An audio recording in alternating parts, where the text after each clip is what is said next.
Good morning, everyone. Once again, I am here with a burning topic to discuss on.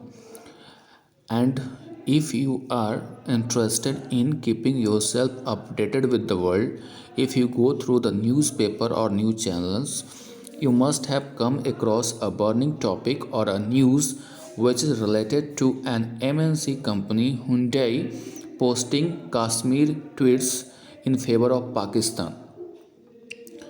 The moment this tweet has been done by Hyundai, it spread like a wildfire, and the government of India, including the people of this country, started boycotting Hyundai. This editorial is all about, but this editorial raises a question that the action that has been taken by Indian government is more than required. Only a little disapproval would have worked well, but the government of India did everything that may teach them a lesson. Now in this editorial we shall discuss whether what Indian government did was good enough or it should have been done in a very small amount or manner. I mean to say that if this kind of incident happens, it may cause problem for the diplomacy. So let me start with this editorial with the heading only, and the heading is anger in diplomacy. Diplomacy stands for कूटनीति, and anger means gussa, and another word for gussa is rage. You can also say outrage, rage and anger. गुस्सा इन diplomacy मतलब कूटनीति। किसी भी देश के लिए दूसरे देशों के साथ कूटनीतिक संबंध होना ज़रूरी होता है, और अगर छोटे छोटे मुद्दे पे अगर हम लोग इसको ज़्यादा तूल देंगे तो उस पर्टिकुलर कंट्री के साथ हमारा जो कूटनीति है वो थोड़ा प्रभावित हो सकता है। अब इस एडिटोरियल में बात करना है on Indian reaction to MNC Kashmir tweets. Bharat का क्या रिएक्शन रहा है, भारत की क्या प्रतिक्रिया रही है मल्टीनेशनल कंपनी के द्वारा जो कश्मीर के मामले में ट्वीट किया गया है उस पर भारत क्या क्या प्रतिक्रिया दिया है, उसके बारे में इस एडिटोरियल में बात करेंगे। एमएनसी मल्टीनेशनल कंपनी, यहाँ पे Hyundai की बात हो रही है, उसका यहाँ पे नाम मेंशन नहीं किया गया है। पाक इस्टेब्लिशमेंट यानी पाक की जो सरकार है, इस्टेब्लिशमेंट का मतलब यहाँ पे सरकार समझिए, was behind MNC Kashmir tweets. जो एमएनसी के द्वारा कश्मीर के मामले में ट्वीट किया गया है उसके पीछे पाकिस्तान का हाथ था, but India should have shown restaurant. लेकिन भारत को इस मामले में रेस्ट्रेंट का मतलब होता है संयम शो करना चाहिए था। यानी भारत जो है इस मामले को कुछ ज़्यादा ही तूल दे दिया। ये काम ऐसे भी हो सकता था जब आप संयम के साथ इस पे काम लेते, लेकिन इसमें काम जो हुआ बहुत ही ज़्यादा तेज़ी से इस पे काम हुआ है। The advent of social media has no doubt change the how diplomacy is conducted between countries. Advent का मतलब होता है अराइवल, यानी सोशल मीडिया के आगमन से निसंदेह इस बात को लेकर के पूरी तरह से बदलाव आया है कि कैसे हम लोग कूटनीतिक मामलों को कंडक्ट करेंगे यानी हैंडल करेंगे कंट्रीज़ के बीच में। यानी सोशल मीडिया के आगमन से डिप्लोमेसी करने का जो तरीका होता है, कूटनीतिक तरीका होता है अलग अलग देशों के साथ, वो भी बदल गया है, इसमें कोई संदेह नहीं है। इवन सो फिर भी इट वॉज सरप्राइजिंग दैट, ये आश्चर्यचकित करने वाला था कि द MEA यानी भारत का जो एक्सटर्नल अफेयर मिनिस्ट्री है, मिनिस्ट्री ऑफ एक्सटर्नल अफेयर्स, जिसको विदेश मंत्रालय कहते हैं, जिसके अभी विदेश मंत्री के तौर पे जयशंकर प्रसाद हैं। तो MEA ministry of external affairs and the commerce ministry वाणिज्य मंत्रालय put as much energy as they did into ensuring that several multinational companies retracted social media posts from Pakistani distributors। had put out last week। अब देखिए कहा, शुरू से फिर से देखते हैं कि जैसे ही सोशल मीडिया का अराइवल हो गया है तो हमारा डिप्लोमेसी का तरीका भी निसंदेह उसमें बदलाव आया है अलग अलग देशों के साथ। लेकिन एक आश्चर्यचकित है करने वाला है कि इस मामले को लेकर के भारत का जो विदेश मंत्रालय है और वाणिज्य मंत्रालय है उसने अपनी पूरी ताकत लगा दी ये सुनिश्चित करने के लिए कि ऐसे जो सेवरल पोस्ट मल्टीनेशनल कंपनीज़ के द्वारा दिया गया है उसको रिट्रैक्ट करे, यानी जल्दी से जल्दी उसको वापस ले, और ऐसा करने में पिछले वीक को कामयाब ही रहा। अब पोस्ट क्या था भाई, उसके बारे में बात करते हैं। The post that appear to be the part of a coordinated exercise sponsored by the Pakistani establishment. ये जो पोस्ट था उससे ऐसा प्रतीत होता है, अपीयर का मतलब प्रतीत होना, कि ये जो पोस्ट था it was a part of coordinated exercise, यानी उसमें पाकिस्तान का भी हाथ था, यानी कोऑर्डिनेट करके कर रहा था वो। लिखा हुआ ना स्पॉन्सर्ड बाय पाकिस्तानी एस्टेब्लिशमेंट, जिसका जो पूरा का पूरा जो एक कार्य किया गया वो किसके द्वारा प्रायोजित था? ये प्रायोजित था पाकिस्तान के एस्टेब्लिशमेंट के द्वारा। पर पुट आउट ऑन February 5। ये जो पोस्ट हुआ था वो कब हुआ था? 5 फरवरी को। और 5 फरवरी में को पाकिस्तान इसको एक डे के रूप में मनाने का ये ऐलान किया है। इसको बोलते हैं कश्मीर सोलिडेरिटी डे। सोलिडेरिटी का मतलब होता है एकता, यही कश्मीर एकता दिवस के रूप में मनाने की घोषणा की है। इसको मनाता है वो 5 फेब को। अब इसमें करना क्या चाहता है कि वो ये करना चाहता है कि वैसे कश्मीरी जो कि भारत से नाराज़ हैं, जिसको अलगाववादी कहते हैं, यानी अलग कश्मीर की मांग करते हैं, उसको अपने साथ उसके साथ हमदर्दी दिखाने का प्रयास करता है और उसको अपने साथ मिलाने की बात करता है। इसी के फेवर में मल्टीनेशनल कंपनी के द्वारा पोस्ट किया गया था। And contend that New Delhi termed as highly offensive messages. ये जो पोस्ट हुआ था कश्मीर के मामले में, जिसमें फरवरी 5 को वहाँ पे पाकिस्तान में कश्मीर सोलिडेरिटी डे के रूप में मनाता है कश्मीर एकता दिवस, उसको लेकर के एक नया जो यहाँ से देखिए, and contend what New Delhi termed as highly offensive message calling for Kashmiri liberation. और दिल्ली की जो सरकार है, सेंट्रल सरकार ने इसको एक ऑफेंसिव मैसेज करार दिया और एक जिसमें कश्मीर के लिबरेशन की बात कर रहा है, स्वतंत्रता की बात कर रहा है। The governments outrage was valid. यहाँ पे सरकार का जो गुस्सा था वो वाजिब था। वैलिड मतलब वैध था, वाजिब था। गिवन दैट, गिवन का मतलब यहाँ पे देना नहीं है, गिवन का मतलब होता है कंसिडरिंग दैट। इस बात को ध्यान में रखते हुए कि दीज कंपनीज़, ये जो कंपनीज़ है including Hyundai, Toyota, KFC, pizza हट एंड फार्मा मेजर शिवाम्बे, ये जो कंपनीज़ हैं also have flourishing business in India. इनका एक अच्छा खासा उभरता हुआ बिजनेस है हमारे देश के साथ, फलता फूलता बिजनेस है हमारे के साथ। फ्लोरिशिंग का मतलब होता है फलना, यानी तरक्की करना।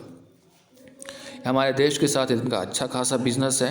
एंड इट वाज स्ट्रेंज, ये आश्चर्यचकित करने वाला है, that private MNCs would post such politically charge messaging at all. और यह आश्चर्य करने वाली बात है कि प्राइवेट MNCs इस तरह के जो पॉलिटिकली राजनीतिक से प्रभावित या प्रेरित मैसेज को पोस्ट करेंगे, ये तो आश्चर्यचकित करने वाली बात है। भारत के साथ अच्छा बिजनेस है, रिलेशन भी अच्छा है, इसके बावजूद भी ऐसे जो MNCs हैं जो कि राजनीति से प्रभावित होकर के या प्रेरित होकर के ऐसे मैसेज भारत के खिलाफ पोस्ट करेंगे, तो आश्चर्यचकित करने वाली बात है। हाउएवर, हालांकि where a sharp word or even a short statement of disapproval would have सफाइस्ड।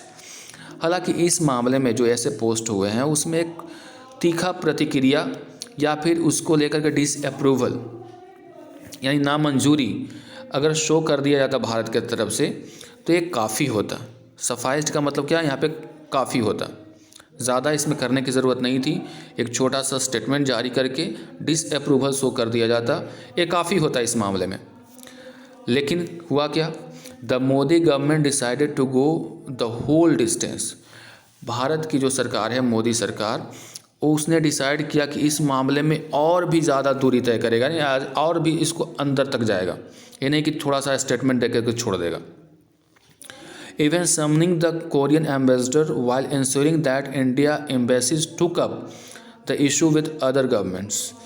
और भारत ने क्या किया, यानी मोदी सरकार ने क्या किया कि जो कोरिया हुंडई जो कंपनी है वो कोरियन कंपनी है, तो कोरियन एम्बेसडर को समन भेजा और ये सुनिश्चित करने के लिए कहा कि जितने भी एम्बेसीज हैं वो अलग अलग सरकारों के साथ इस मुद्दे पे बातचीत करें। External affair minister S Jaishankar also raise the matter with his Korean counterpart. जो भारत के एक्सटर्नल अफेयर मिनिस्टर्स हैं एस जयशंकर, उन्होंने भी इस मुद्दे को उठाया और वो अपने समकक्ष जो कोरिया में है, यानी कोरिया के विदेश मंत्री के से इस मामले पर बातचीत की। Who apologised to the Indian people, जिन्होंने माफ़ी मांगी है भारत की सरकार से, भारत के लोगों से। अपोलोजाइज मतलब माफ़ी मांगना। Commerce minister Piyush Goyal added in parliament that the original apology by Hyundai India was not adequately forceful or unequivocal। और कॉमर्स मिनिस्टर पीयूष गोयल ने इस बात में पार्लियामेंट में ऐड कर दिया कि जो ओरिजिनल अपोलॉजी है, माफ़ीनामा है, Hyundai India was not adequately forceful, ये पूरी तरह से फोर्सफुल नहीं था, यानी उस पर जोर डाल कर नहीं किया गया, और अनइक्विवोकल अस्पष्ट नहीं था। Even as social media consumers in India threaten to boycott products made by the companies concern. और यहाँ तक कि जो सोशल मीडिया पे एक तरह का जो कंज्यूमर्स हैं यहाँ के, वो एक धमकी भी दे रहे हैं कि इसके प्रोडक्ट को बाइकॉट किया जाएगा।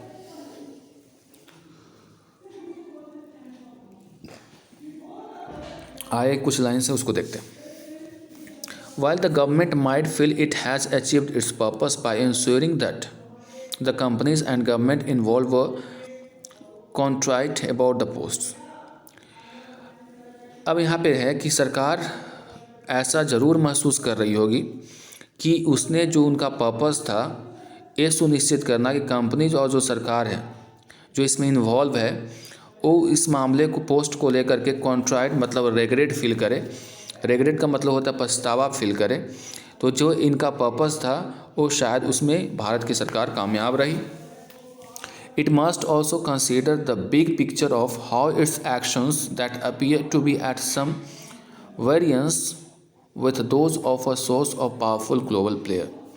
इट मस्ट ऑल्सो कंसिडर, ये भी एक ध्यान में रखने वाली बात है, द बिग पिक्चर ऑफ, जो इसका बड़ा पैमाना है, हाउ इट्स एक्शन, कैसे इसका action, that appear to be at some variance, जो कि प्रतीत हुआ अलग अलग तरीके से, with those of a secure and powerful global player, किसके साथ, जो सिक्योर और पावरफुल ग्लोबल प्लेयर है, are viewed in rest of the world, कैसे बाकी दुनिया में इसे देखा जाता है।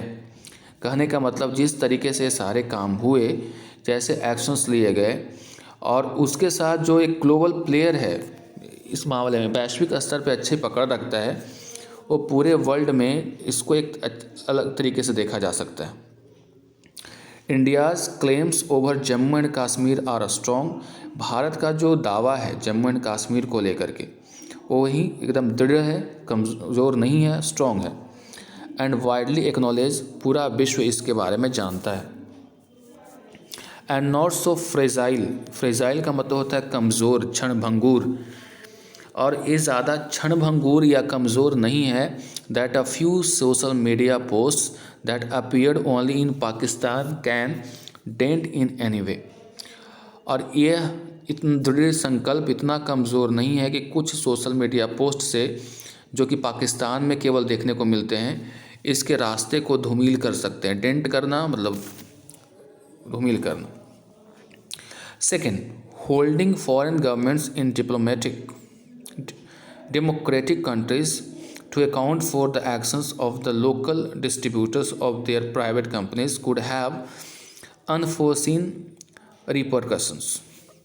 अब यहाँ पे देखिए, अब इस मामले में सेकंड चीज़ इसमें समझने वाली बात है कि भारत जो एक्शन लिया, जिसमें इसने क्या किया कि फॉरेन गवर्नमेंट्स की जो डेमोक्रेटिक कंट्रीज़ को इसके लिए जिम्मेवार ठहराया, ऐसे एक्शंस को लेने के लिए उस पर दबाव बनाया। वो लोकल, और उसके लिए जो लोकल डिस्ट्रीब्यूटर्स हैं, कोई पर्टिकुलर देश तो नहीं बोल रहा था, एक पर्टिकुलर वहाँ की कंपनी है जो डिस्ट्रीब्यूटर्स है दूसरे देशों में, उसके द्वारा पोस्ट किया गया और उसके लिए वहाँ के लोकतांत्रिक सरकार को इसके लिए अकाउंटेबल ठहराना।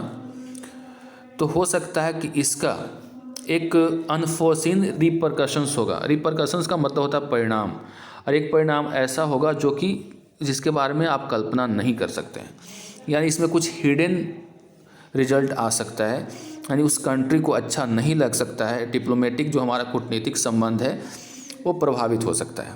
यानी लेखक ये कहना चाह रहा है कि एक किसी प्राइवेट कंपनी के द्वारा अगर ऐसे पोस्ट किए जाते हैं जो कि वो डिस्ट्रीब्यूटर है उसका पर्टिकुलर कंट्री में, उसके लिए वहाँ की सरकार को फ़ोन करना, उसके लिए वहाँ के सरकार को उससे माफ़ी मंगवाना, हो सकता है कि थोड़ा सा डेमोक्रेटिक कंट्रीज़ के लिए अगर हम लोग अपने कूटनीतिक लिहाज से देखें तो कुछ ऐसे परिणाम आएंगे जो कि अनफोर्सीन है, जिसके बारे में भी आप कल्पना नहीं कर सकते।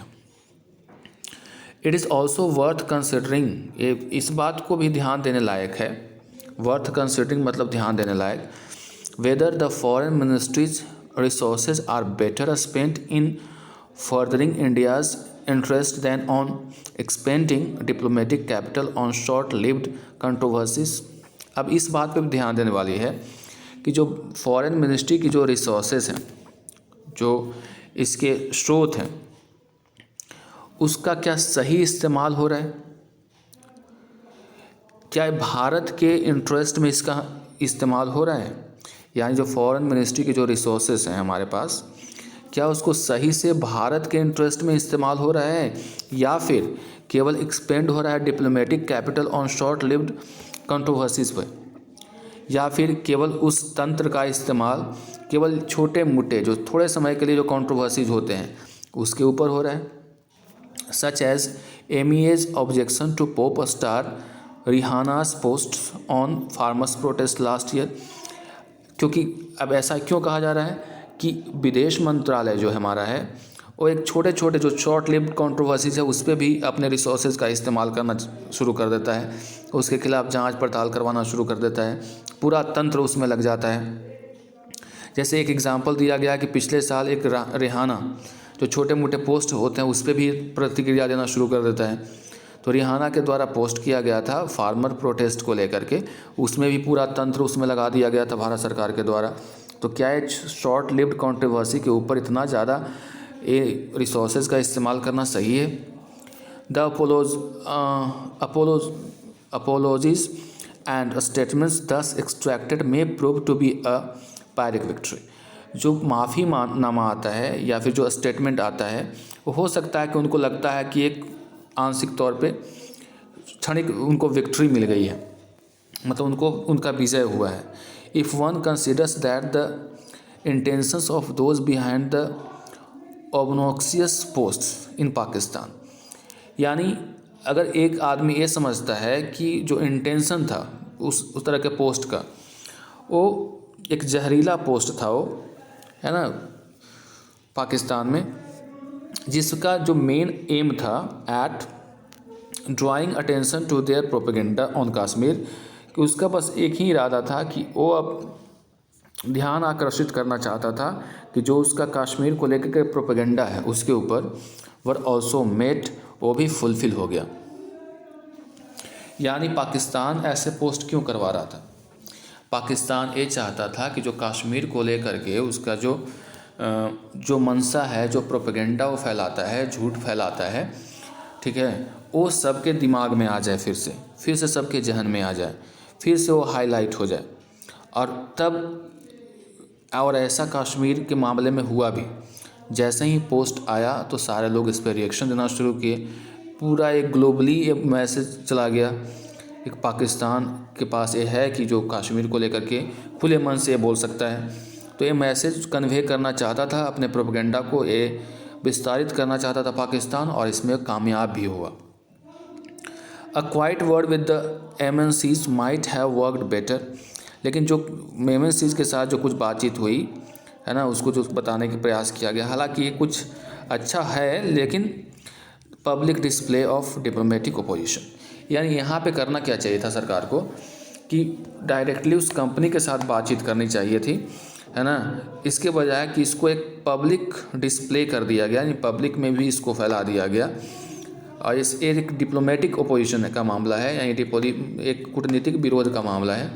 इसको पूरा देश में को इन्वॉल्व नहीं करना चाहिए था, इसमें पूरा देश को इन्वॉल्व नहीं करना चाहिए था, और डायरेक्टली अपने स्तर से कूटनीतिक तौर पे इसका समाधान हो सकता था। ऐसे में जो पाकिस्तान चाहता था कि मैटर हाईलाइट हो गया, और इसका जो उसका ये पर्पस था वो फुलफिल हो गया। तो आज के ट्यूटोरियल में बस इतना ही, और बाकी की जो भी होंगे आगे हम कल देखेंगे। Till then goodbye and take care.